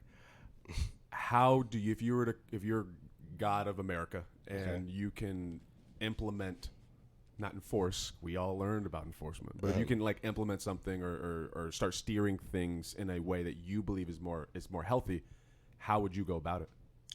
Educate people on or do the best you can with the leaders of, or I guess the names of psychology, to start looking at this the way, I mean, my personal opinion, I don't have the empirical evidence to back it. However, I think it's definitely there. Start educating on what both political sides are dealing with. Ooh, what do you mean dealing with? If you're dealing with someone who's not willing to hear you, mm-hmm. or even if they hear you but they write it their own way, to me this falls in line with certain symptoms of a mental disorder. Okay. And it's become apparent the more polarized we've become, that like I find people now to be in the middle to be the most rational. And this is coming from someone where I was a person on the left. Oh, are you not anymore? I would say I'm more center. That's fair. I wouldn't say I'm right, and I wouldn't say I'm left. I would say, because there's a left, and now there's a really far left. Yeah. And there's a right, and there's a really far right. And I feel like they're arguing about essentially the same thing, their perspective, which they're not willing to hear the other side. I agree. And to me, it's all narcissistic in nature. It's all self-serving. I'm actually really curious about how if you'll view what I'm about to say as narcissistic or not, but right now, racially speaking for me, I want everyone to shut the fuck up and listen, because I haven't been heard on a personal level. Like, I just have not been heard for so long that when other people are like, well, you should hear the other side. It's like, well, can you, I've heard the others. I've been listening to the other side my whole life. Can you have them shut the fuck up and just listen to me for a second? And then when they listen to me, I'll feel like, all right, I don't need to say this shit anymore. You listened. Whether you took it in or not, you listened. Fair enough. Let's listen to the next person. Like, it's like when you're in kindergarten, you pass the talking teddy bear. Everyone gets a chance to talk. But if it's like, I don't think that both sides can listen to each other because both sides are talking. Somebody needs to shut the fuck up. But I don't know who needs to shut the fuck up, I guess. Yeah. Well, I mean, no, I'm not going to ask you that. But oh, fuck, dude. No. I want to. Oh. Well, so I'm guessing you're on the left. No. So you're on the center. Or you're in the I center? would describe myself as center. And that. Do you agree with any kind of Republican policy? Any kind of talking point? Can you name one? Of trickle-down economics. If I understand it correctly, I'm about to sound mad ignorant. If I understand it correctly, it's the idea that you cut, or you increase fund or cut taxes on very wealthy people. They're the job creators. They will create more opportunity for everyone else. It's the everyone else that I disagree with, but I think I agree with it in theory. That makes sense in theory, but yeah, I mean, I'm not saying I agree or disagree. I'm just saying that's that would be a talking point, or I can say you seem rational to me. I'm pretty reasonable. Yeah, so I would say you're just a center person, and your idea that someone needs to shut the fuck up. Yeah, I would say everyone does. That's fair. And I guess the reason for that would be, I feel like approach is 90% of, if not 100% of why this is not working, why this dialogue is not working. But there's also the other scale where I think it's the reason it's not is based on a mental disorder. And is that mental disorder from social media? Social media exacerbates it. Okay. Completely. Because it allows you autonomy in a way. You're behind a computer screen. You're typing this. It's a barrier between me and you. Yeah. Whereas if I can say this to you in open, there'd probably be less room for conflict because I'm standing right here, and we can kill each other if we want. Well, you two can. I'll say out of that. No, you know what I mean? But like, we kill you first. So. But behind a computer, right, I can do whatever I want. And not only that, what I'm looking at is now being put into the algorithm of what I'm seeing, which is what you're not seeing. And now we already have beef, and I don't even fucking know you, and I didn't even bother to ask. And So social media exacerbates this for sure. Yes, and the talking in person thing is important too. I learned that from street stand up as well. But the other thing I noticed is this mob mentality thing going on. Yes. So Identity politics. Yeah, that's what I meant. But I'll be out there, and if I'm saying something political or whatever, and it's super frustrating too. If someone disagrees with me, but they're alone and everyone else agrees with me, and they're trying to argue their point, everyone's mocking them and getting on them, and I have to be like, hey, guys, hold on, let's hear them. And then if this person disagrees with me, but they have a couple other people that agree with them, now I'm fighting off a gang of people, and I'm trying to keep them all at bay. Right. So it feels like you walk into a sports bar and you're like, Dodgers. All right, let's hang out. Like no matter what. And this is bigger than sports. It's like philosophy and economics and people's livelihoods. Right. So I don't know what I was saying. Did I even have a point? Maybe I should shut the fuck up. No, you want to be heard. Yeah. Which is what I can say everyone probably wants. Yeah. So your idea that someone should shut the fuck up, it's, again, idealistic. Yeah. Like, it'd be nice, Yeah. but it's probably not reasonable. So the best approach you could have to be heard is your best solution for yourself, and you're distressed about not being heard. Yeah. Another thing, too, is your own individuality, what you stand for. You can live and breathe. Like, to try to convince someone else of it might not happen, and that's okay. Yeah. Unless you will die from it, from their not agreeing with you, which is a possibility. It's always a possibility. Yeah. Then at that point, it's almost like you have to agree to disagree. And I'm not saying stop the fight, whatever you're fighting for. I'm saying learn a better approach. And that goes for everyone. Yes, yeah, I know what you're saying. The die point of it, I know what you're saying, and I think that's a very reasonable line to be like, no. If I die from whatever your belief system is, then this is not okay. Yeah. What if we take that line back a little bit, and it's like I get scarred, or I'm hurt, or I'm damaged, or I'm mentally deranged. I get fucked up in a really deep way from what they believe. Is that then a line that is, you know what I'm saying? Yeah, I do. I mean, it's gonna sound cold, but I mean, me myself, like I've been a victim of someone else's beliefs, behaviors, in a very damaging way, to where I almost lost my life from it. I would like them to change. I would defend myself against them in any way, shape, or form. However, their belief system can't. I have to learn to. The arrows aren't going to stop. Right. I have to get tougher. When you say that, are you talking about a singular person or a societal thing? I'm talking about multiple people. Okay. In a personal kind of way, but like not a group or nothing like that. It's more so along the lines of interpersonal relationships, people's behaviors, their ideologies, the way they think has hurt me. But I'm in control of my feelings. I'm in control of my emotions. Anyone that can affect my emotions, are they an asshole? Yeah, maybe. Sure. But to me, and at that point, they're out of the equation. I have to live with me, right? And I have to be able to be like, I don't agree with that. Like, for instance, if I don't agree, I don't agree with someone like Rush Limbaugh. Was he still? I don't even know. No, he's an older guy, but I don't even know if he's still doing it. But like him just talking, I don't like it. But he's able to do so. I agree, and I would never stop him from doing it. I just won't support it. Yeah, that's it. Like, and if what he says bothers me, sure, that's why I don't listen. That's why I remove myself from it. Now, I was just talking to Will about this, and it is a real struggle in my head right now. Is freedom of speech. I'm starting to struggle with, I guess we'll call it the purest form of freedom of speech, meaning anybody can say anything on any platform in any way and claim anything. Because I think the idea of that was developed when freedom of speech was getting on an apple cart and being like, this is my belief, everybody. I'm going to write this on quill and put it on a horse. But now it's like you can just talk to anybody about the shit, and people are affecting other people and lying, and it's getting murkier. The idea of what is real freedom of speech, what should we allow, what shouldn't we allow, and what's your opinion of that?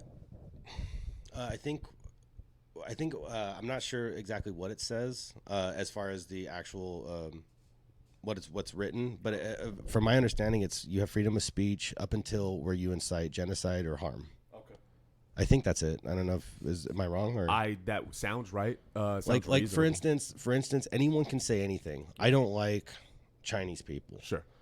But if I say we should all kill Chinese people, right, at that point your freedom of speech is void. Yes, because you're inciting violence. By saying you don't like them, it's an opinion. Yeah. So therefore, you're entitled to it, and I won't support it. Now, the thing I'm struggling with is, I'll use the Alex Jones Sandy Hook thing. Do you know what happened with that? I don't. You can. So he was saying that they're crisis actors and that it's not real and all this stuff. So then the parents of the children who died were getting death threats, and people were attacking them and saying they were lying, and they were undercover QAnon people or whatever the fuck they was doing. And it's like, Alex Jones obviously did not say, go send mail to these people and tell them these things. But anyone with common sense would know, like, okay, well, he's clearly the catalyst to this. His freedom of speech. You would have to prove that it's correlated. Okay. You would have to have, I mean, in my opinion. Yeah. Again, influencer. Yeah. Is it? Would he call himself one? I don't know. Actually, I think he would. Yeah. but he's that guy is he's got a couple sandwiches missing of a picnic. I don't know how else to put it, or fries missing from a Happy Meal. I don't know, whatever you want to say. Like he's off. He's off. But here's the thing about him: if you look at the person, like you have to know on some level as a rational person, there's money involved in this. Like he's making a check here. Like he's not. I don't think he even believes half the things he says. Really? I don't. But I can't tell you that with any certainty. But I'm just saying he's so fucking outrageous, and it's like he should have his own podcast because of how just crazy it is. Yeah. At the same time, when something like that happens, it goes again back to personal accountability. Like if you're that easily manipulated, right? Then what about church? Yes. Should we have church? Because I'm not a person who goes to church. Yeah. Do I want to tell you not to go? Even though your pastor's saying people like me that don't go are fucking heathens who should, if you attack me, I'm gonna hurt you, period. But if you want to say that I'm a piece of shit for not going, that's your fucking opinion again. Right. So it's like, freedom of speech, unless it's directly inciting something, I still think freedom of speech is very important for that. That's your line? That's my line. That makes sense. Well, according to the First Amendment, I Googled it while we were doing that. It doesn't necessarily give you a freedom of speech. All it does is it protects your rights, and it's saying that it specifically prevents the government from making laws which regulate the establishment of a religion, your exercise of free speech, or your freedom of the press. So it just prevents the government from enforcing anything that would shut you up. What about inciting violence though? Is that think when government intervention happens? I think the violence would actually have to happen. I don't think you can't say because then hate speech becomes a thing. Right. Yeah. Right. You can still spout hate speech, but something has to happen. Unfortunately, with the amount of crazies in this world, you'd have to wait for something to happen and have it be a direct correlation. You can argue this on almost any point. Yeah. You could be like. Steven Crowder's followers are. God, dude, who's that? He's some Republican guy. Oh, okay. But like his followers are doing something, right? But unless he said it, BLM, or you can go on any spectrum, and you would have to hear the violence being incited. So, for instance, Hitler saying that's German, but like he would be like, "Kill all the Jews." Like that's a direct. He did say to do that. Yes, which he did. But not necessarily building up to that before it started happening. And at that point, that was a fascist government, which he controlled. So therefore, that's where it gets in the clear. The unfortunately, as you may know, the elections happen Tuesday. Yes, the 3rd, the Wednesday. Today's 31st, so 1, 2, 3, Tuesday. Tuesday, yes. Tuesday. Predictions? Did you guys vote? Yes. Yes. Yeah. I felt ashamed of myself. I'm guessing you didn't want to vote for who you voted for, I did not. I think you join the majority of Americans at this point. But predictions. It's definitely not going to be the third party. No Kanye? No Kanye? No Rocky Delafonte or whatever his name is. There's other names? Yeah, I was God shocked. damn. When I saw Kanye on there with Rocky, I don't even know if I'm saying it, De La Rocha. I don't know what his name is, but I was like, who the fuck is that? Like, every third party should have just been like, I'm sorry. if I was a third party candidate, like, should have withdrawn, dude. if I was, I would have been like, guys, just fucking look at this. Yeah. Just look at your two party system. Why would you not vote for me? You Yeah. don't even know me. You know, you probably, my policies are here. Look it up. But why the fuck would you not vote for me? That's okay. That's how I voted. They don't get the press though. They don't get the press. No, they don't not get the at all. time, and therefore, that means there's something fishy. That's why I think politics and the separation of like Democrats and Republicans and they're arguing. It's kind of stupid. Yeah. Look at our choices. They're look stupid. Look at how bad this is. It's so bad. I voted third party last go around partly because I'm in California and you know. This state's gonna be blue. Yeah, it's gonna be blue. And it's so even if you were a Democrat and you voted third party, you're still gonna vote blue. It's gonna be blue. Yeah, I'm sorry. Yeah, that's it. That's it. Like my goal with it was just like, here's one more percentage to middle of some kind, just anything. yeah. And now I'm in a place where I'm like, ethically, I can't I can't do that. The ballot was a lot of anxiety, but it's like, and I think a lot of people felt that way, and that's unfortunate. Mm-hmm. We're not even excited about who's going to be leading our country. I'm upset no matter what. Just less Everyone's upset. going to be upset no matter what. Yeah. And like I think that's the reality. Yeah. And the prediction, I think there'll be more chaos, regardless. No matter what. No matter what. That's fair. I'm mad nervous, bro. I wouldn't say don't. If I can give you any advice, I would say try not to let it affect your being. You did what you could. Yeah. And that's it. And you live your life.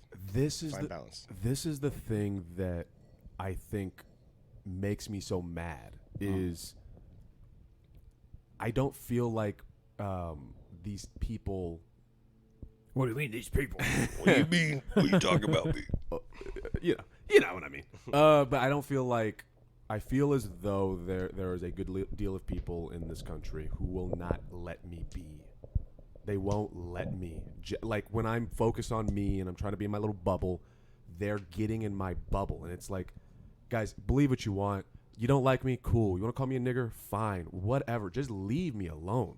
That's the hard part for me. Is that like I am trying everything I can to be centered and focus on me. Mm-hmm. Everyone block out all this craziness, but they won't leave me alone. Like when you say they, like would you say that you experience on a daily basis a fair amount of racism or prejudice? I would say that, or on a weekly basis or monthly basis. Like, would you say that this happens a lot? It depends on the level. I would say that the hairstyle. And the hairstyle, yeah. The hair really fucked it up for me. I shouldn't have done this, but I'm here now. I would say that the spectrum of it depends on the spectrum. If we're talking about the times where I've experienced extreme violence, I would say that would happen every 2 to 3 years growing up. Some sort of real extreme behavior. Mm-hmm. And then on a day-to-day basis, I hate using these words. I hate using the word microaggression. Mm-hmm. I hate that word. But that is the definition of what essentially I'm trying to describe. Give me an example of that microaggression. I was 16 and I was living my life, and what we describe as Karens now would they would harass me. They would tell me to leave. They would start get shady with me. They clearly were about to call the cops, yada yada. I'm dating this girl, and her dad, she's white, and her dad is white Republican guy. And so I don't have a consistent father figure. I'm looking at this guy. So I'm like, this is happening, and I'm angry. I'm venting. I'm like, well, I don't know why these people are treating me this way. And he said to me, well, Aaron, you got to understand, it's your responsibility to make them comfortable. They're uncomfortable with you around, so you need to make them comfortable. And I know that I understand he's coming from his perspective. He does not mean that in a racist way. But what that does to a kid's psyche, especially hearing stuff like that over and over, that like you're the problem for existing. You have to make sure they feel okay. Yeah. Is not okay. No. And what I've come to realize is I had a realization last night about code switching, that like even the way I'm speaking right now isn't how I actually speak. It's not how I feel comfortable. And I've come to this realization. It's more hands when you. Way more. A lot of this shit going on. You know, like. But even the way I speak at this very moment, I've come to realize from last night, this isn't actually how I feel comfortable speaking. It's how I've been trained to speak to make people comfortable around me. And it's fucked up, I guess. Okay. I mean, I would consider that. I don't like the word microaggression either, but I would consider that as something. I don't even know if that's a microaggression as so much as that is not taking. See, the thing is your ex-girlfriend stepped or whatever. He can't really take accountability for the way people are treating you. Yeah. Only for himself, how he treats you. So. Can I add to it? Will that help? You can. If you, yeah. Yo, you sounded exasperated. No. I'm trying to formulate the way I want to the way I'm trying to present this, but essentially it's not fair to you. No, it's not. But it's do you look at those experiences as anything of character building? The fact that now, like, you had a realization last night that this is not the way you speak. You're more handsy, or you talk in a more stereotypical way, or whatever the fuck. However that is. Don't you see that as like you needed to understand, like as a person, not a black person, but you needed to understand that this kind of a catering of how you should speak is not necessary. You had to go through that in order to be hands-on talking at this point. Eventually. Yeah. So that your previous pain has now allowed you to fully indulge in who you are. I think that, regardless of what people think, I think that is a healthy angle to take on it. Like Albert Ellis, rational motive behavioral therapy. Changing your perspective is one of the best ways to diminish your distress. That's not a quote from him, but that's just like, I think that's where his psychology lies. The world's not going to change. It's going to get harder, as a matter of fact. You do need to change. How you change, though, is up to you. So, for instance, I want to live like me. You can. And there shouldn't be repercussions to you. I agree. But if there are, you need to be willing to survive that. Yes. I want to be me. If George tries to prevent me from that, I keep going to him because he's the fighter. But if he want, you know what I mean, then I'm willing to oblige you in that. Yes. Same with you. I understand the logic, and I think that that is the healthiest possible way you can deal with those things. Yeah, I wish idealistic thought. I wish no one was racist. I wish no one would. I wish that her father wouldn't have told you, well, you need to adapt to make everyone comfortable. Yeah. No. Why shouldn't they adapt to me or leave me the fuck alone? Or leave me alone. Exactly. Idealistic thought, and like him is just, that's putting all the responsibility on you. Yeah, not fair. It's probably the best response he could have come up with, but at the same time, going through that, now you went through the gauntlet of hell, and now you can find paradise. Yeah, I would say that I really like the mentality now that I'm older and that I have my brain is hopefully hardening, or whatever the fuck they say. Synapses are going off. Yeah. And I think that's a great way to look at it. I think that's a great way to adapt to the situation. My issue with that mentality, though, is it's been used as an excuse to justify this other behavior. Why is it justifying it, though? Because they're saying, not by they, I don't mean you. I mean, that's like, fine. I'm more thinking about when I'm performing on the street, the people I've been interacting with right now. Okay. So they'll say like, well, you're an individual and you need to suck it up, and it doesn't matter and it's like, you don't, like, this is years and years and years of trauma and things getting beaten into you, and then trying to explain to people. I would go to church. I had like essentially a Blue Lives Matter church, and I'd be like, guys, the cops are fucking with me, and none of them would believe me.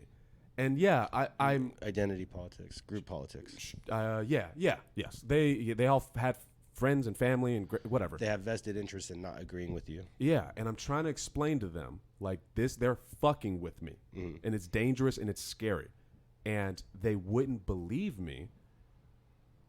And part of that you're a kid, so it's fucking with your own perception of reality, right? And then part of that is allowing this fucked up behavior to continue by saying, well, I'm just gonna focus on me, and it'll be. It's like no, fuck them. They need to change this shit. And I know that I don't have control over them, and I know that me even responding in that way is not gonna help. It's not gonna make them change.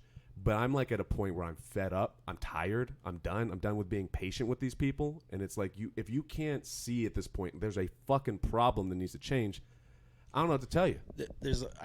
In that respect, there's a whole plethora of things as far as our value system and how we look at things that need to change. Of course. Yeah. How do you make those changes? And I'm right there with you. I don't have a solution. Yeah, dude. I don't know. So therefore, I'm being a postmodernist, right at this moment. But I'm saying I agree. I wish certain things would, like, if I can actively fight racism in a certain way, I would, and I wouldn't do it through hatred. I wouldn't do it through I hate you for being a white supremacist. Right. I would try to understand you at that point. The only way I could. And at that point, a dialogue needs to happen. There has to. If anything, I would promote equality. If anything, I would promote. We're not much different. You being, you being black and me being Armenian or whatever. Yeah. There's not really much different. Our goals are the same. Yeah. Like what we desire is this. You're probably most likely the same. So I wouldn't be like, I hate you for being, black, or you wouldn't say, I hate you for being this. Where are we similar? And like, this is how you can change racism. Combating it, fighting at it, complaining about it, whatever side you're on, probably not going to do anything. I understand that. And for me, I'm speaking on it right now. And that's a very rational way to think, but I think human beings have a rational and emotional side. Yes. And good point. Thank you. Yeah. Sorry, I'm glad you can see the separation of that. Yeah. It's what is it? Ethos, logos, and pathos. I'm not too familiar on that, but I mean, emotions. Those are not the emotions are not emotions are not logical. Right, they're not, and that's also what makes us human. I would be wary of anyone who says when they're talking about something and they say I feel, and that if their feelings are facts, I would be wary of that. I feel that they should stay out of my country. Yeah. I feel that they need to change the way they talk. If your feelings are becoming facts without evidence to support it, it's like, this is part of being in psychology too, is like research and empiricism and stuff. Like you have to have things like tested to do it. But feelings, there's emotional and there's logic. Yes. To approach any problem, your heart or your head, which one would you pick? It depends on the situation. Okay, that's fair. But what would you say the best outcome probability of all time? I know that you're leading me towards the word logic, but I'm leading you to your head, to your brain, to make any kind of decision. Wait, were you do distinction between heart and brain? Yeah, like if you were going to solve any problem, what would you use, heart or brain? And you said both. But I said probability of one working more than the other, which would you pick? Heart. Your heart would work more times. So maybe you're the problem then. Yeah, probably. that means you're probably more emotional. Not to say. Yeah, no, I know what you're saying. But you're probably, your emotions are getting the better of you. You're not in control of your emotions. Your emotions are in control of you. I would say that when you force me to pick one or the other, you can make that argument. But my instinct was no, it's a mixture. So I don't. And it's fine. No, and you can use both. I'm not saying. Yeah. I'm not. I can't diagnose you. I'm not saying that. Yeah. What I'm saying is like it would seem to me at that point, like I'm the kind of person who made decisions with my heart all the time. I was let down almost every single time. Even though I knew what it was supposed to be, what I was supposed to do, I ignored it and went with my heart. And you can have vindication and using it with your heart, and that's fine. And that's as long as you're okay with that decision. But if you want things to change, using your brain would be the best way for anyone. I would say, I'll use an example of a feeling thing that I had during COVID. I was doing Postmates, and I had to drive by my old neighborhood. And this was when I had enough time to finally chill and, feel my feeling, think, and all this stuff. Read or whatever fuck gay shit y'all do. But I can't read. I had time. I had time to be able to feel out my gut. Have you had a intuition? Intuition. There you go. I had a time to feel out my intuition, and I was driving through my old neighborhood that I grew up in, and I cannot. It's so hard to describe the chill that came down my spine. I didn't realize I was blocking so much trauma from this neighborhood. And I didn't have auditory or visual memories to try to explain it to anybody. I drove through and I was like, oh, I was not treated well here. Like this was really bad. And sure enough, nothing but American flags and like all over the place. And it was clearly a Trump place. And before Trump was Trump. And it was like, oh, that needs to change. And that is purely off my feelings. I don't have facts. I don't have numbers. I disagree. I think what you're feeling, what you're misidentifying is information chunking. What do you mean? Where you had these experiences in that neighborhood, and that's the information that's in your head. And as such, when you drive, it instigates a feeling. But what's going on is the information in your head is making that decision. It's your schema about the environment there. Y'all need to let's dumb it down. I'm black, remember? No, okay. So your processing of that environment has led you to feel that way, as opposed to it being factual that it needs to change. It needs to change for you, and not for anyone else necessarily. It's your schema. Traumatic thing for me would be to go to to be on a little league baseball field. I was severely bullied at one time. I'm making this up, but I mean, I'm just saying, like, that would be part of my schema. If when I see that field, like baseball players are assholes. I think the difference is why were you bullied in this hypothetical situation? I just was. I was fat. Just fat. Okay. So what I would say is coming to that balance of there's a necessity for bullying in childhood. There's a necessity for that conflict that you need that as you get older. Character building. It does, absolutely.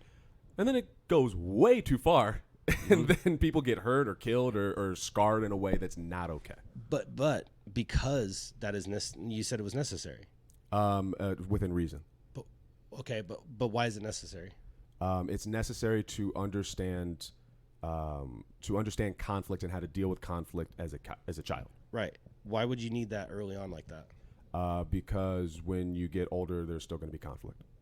Right. Right. And as you know, the pain of not getting what you want as a child compared to as an adult, which one would you say is greater?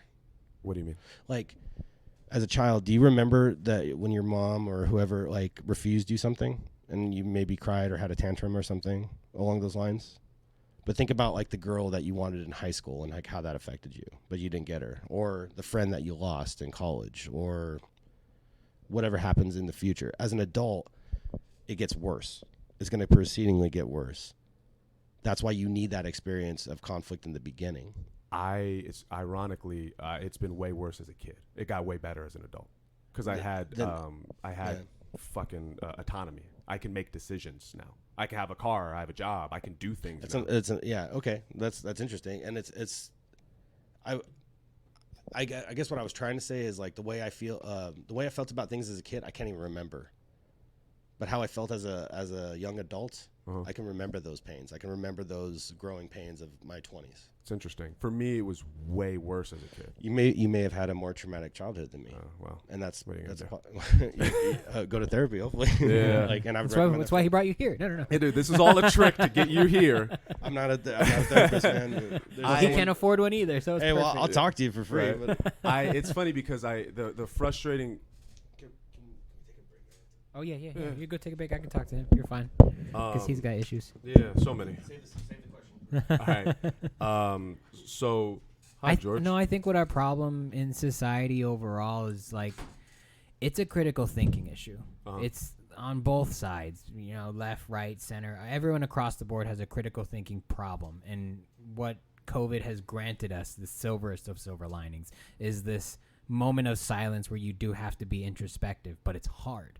It's hard to look into yourself and think that you're a piece of shit. It's hard to bring up your darkness and really deal with it. What's easy is lashing out to other people. What's easy is looking for someone you disagree with and being like, well, you're wrong. And because now it's a distraction. It's like social media. It's real life social media. Yeah. I think what's hard for me right now and what's frustrating about the situation is I did look internally and I did find where I was shitty. And I also found where like people were really shitty to me. And that it's so frustrating. It's hard to explain to I guess overly logical people or someone who's on the top or whatever, that like just because I'm using the word feelings or emotions doesn't mean I'm acting crazy or wild. I'm saying like this is really bad. And until you experience it, you cannot even understand like how bad this is. But devil's advocate, like, you don't know how bad they had it as well. Absolutely.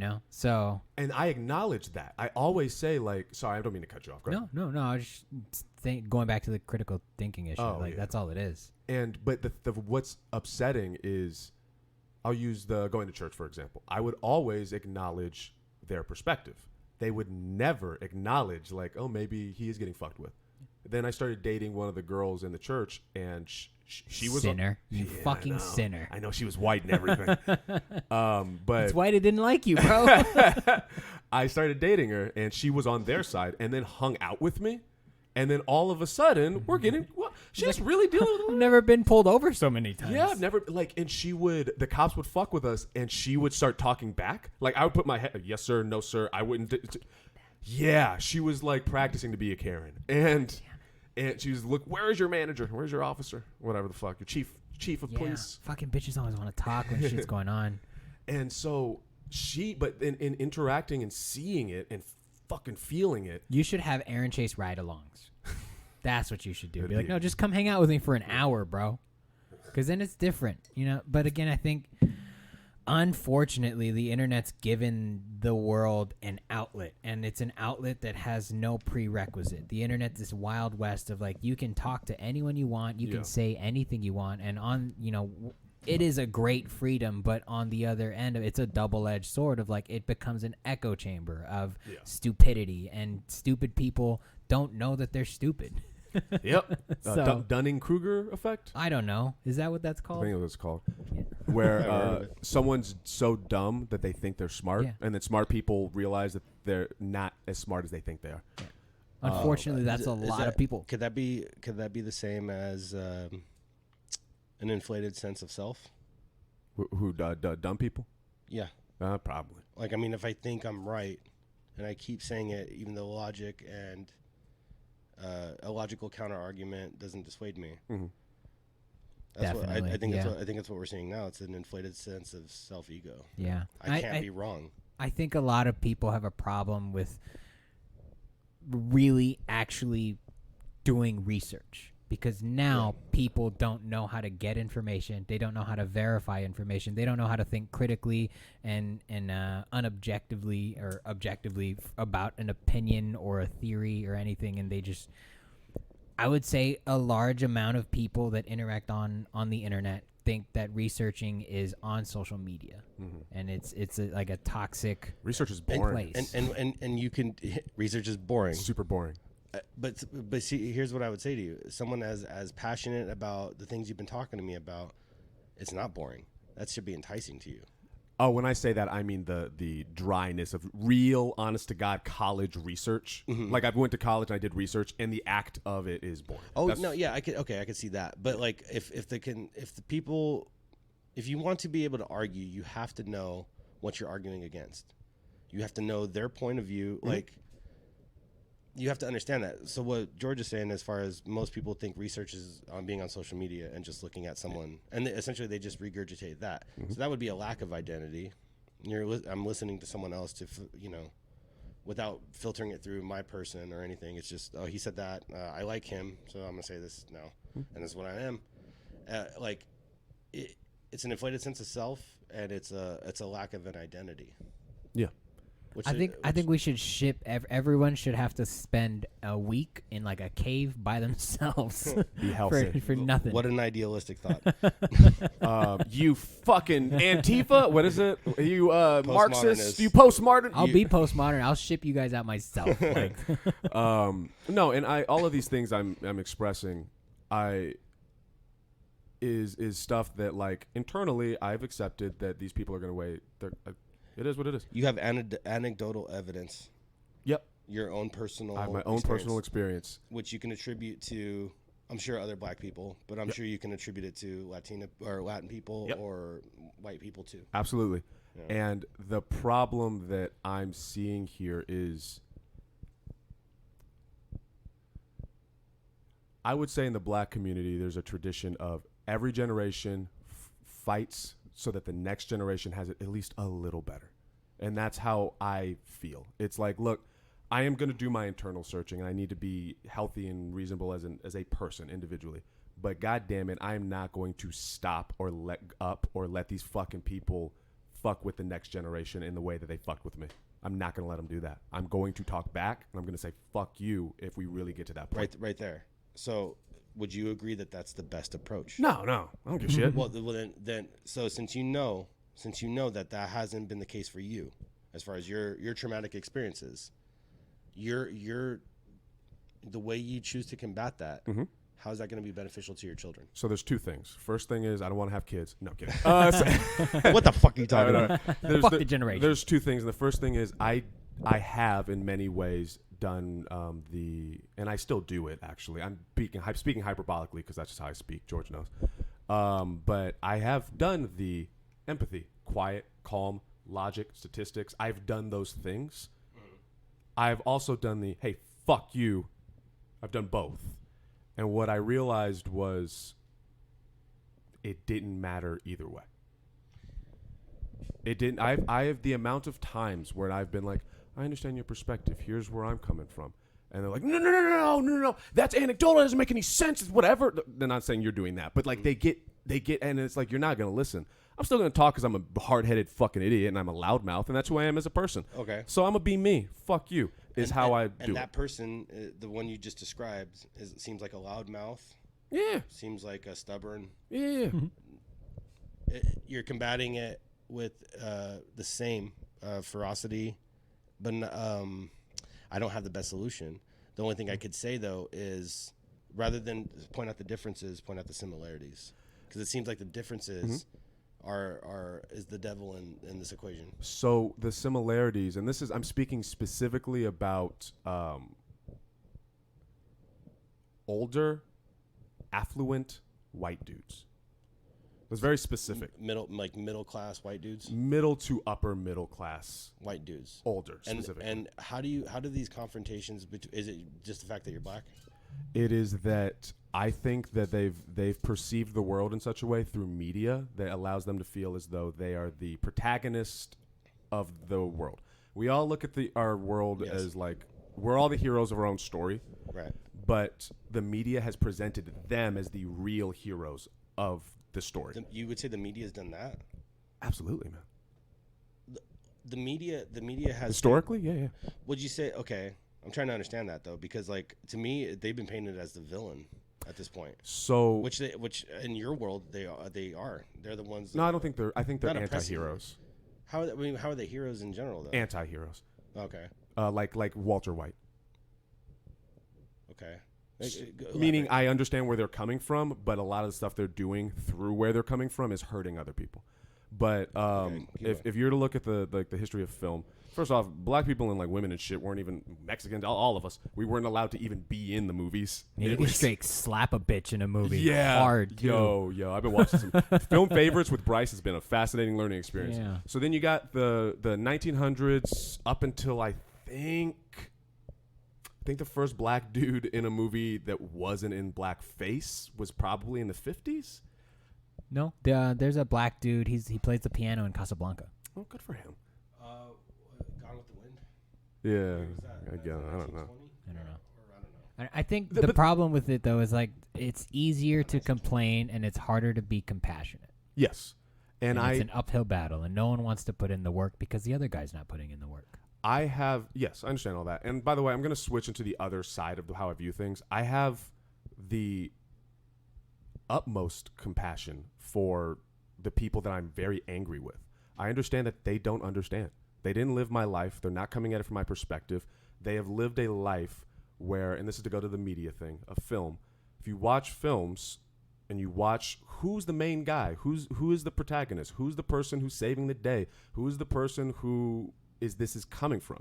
And there's nothing wrong with how those movies were made. They were written by older white dudes, so they're going to write from their perspectives. There's nothing wrong with that. And I think that what's happening right now is through everyone else has been watching them gallivant around, doing whatever the fuck they want to do in movies, and now the internet's allowed all of us to be like, well, here's our stories. And I think it has hurt their egos. And I know what it feels like to have my ego hurt and to have my world rocked. That Me Too movement fucking hurt. I felt like a piece of shit after that. I was like, God damn. I had to think about like, what did I do to so many women probably? And in my initial reaction, I was defensive. I was like, I don't rape. Often? Often. I'm not all the time. When I'm really, really horny. No, but when the internet goes out, what do you do? The only thing I rape is a bag of Taco Bell at like 2 a.m. But it hurt my ego because I was looking at a perspective I had never seen before. I didn't know that. And then I eventually took the time, the analysis, and I was like, okay, I should have shut the fuck up and listened. But did you just like, for instance, what if I were to tell you right now, Aaron, you're being racist to me? What would you say? I would say, how so? And then what if I gave you an answer? What was the answer? I feel like it's all one-sided and you don't like me. I would say that I do like you. I don't believe you. I'd say, all right. Okay. But my point is like anyone can say anything, but to take responsibility for it. Like for instance, I don't know how you were with women. I don't know how you are with women. I'm pretty good now. I'm sure you're a good looking chap. But the thing is like, did you assume responsibility for something they were saying to you, or did you actually do these things? Like, what do you mean? Give an example of something from the Me Too movement. Like, what did they say what did you take from that as something you were guilty of? I was raping. You can say that. That's fine. I knew that was coming. That was what we call a setup. No, we're done with this.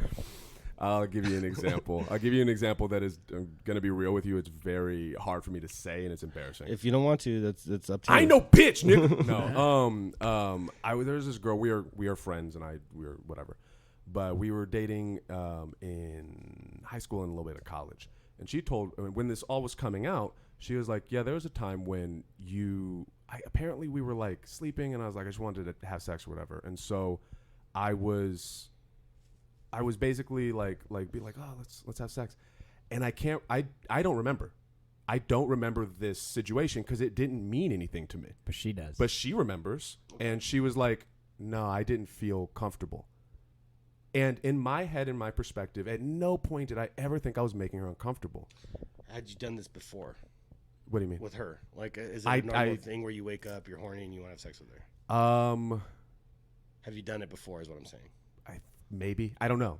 I don't have a memory of this. Okay. I trust her, and I know her, and we're good friends. Sure. So when she says this, I believe her because that doesn't sound out of pocket of me. Like, that sounds like something I would do at 21.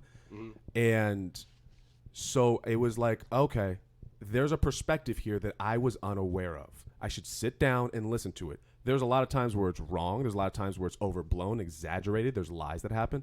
Right. But if I'm to be a compassionate person, I need to sit down and at least listen to the people that I know are telling the truth. There's so many people. There were so many women bringing this shit up that it's like, they're not all lying. There's so many. There was that march, the Black Lives Matter marches, and the protests, and all of that. These are all people. So a record number of people.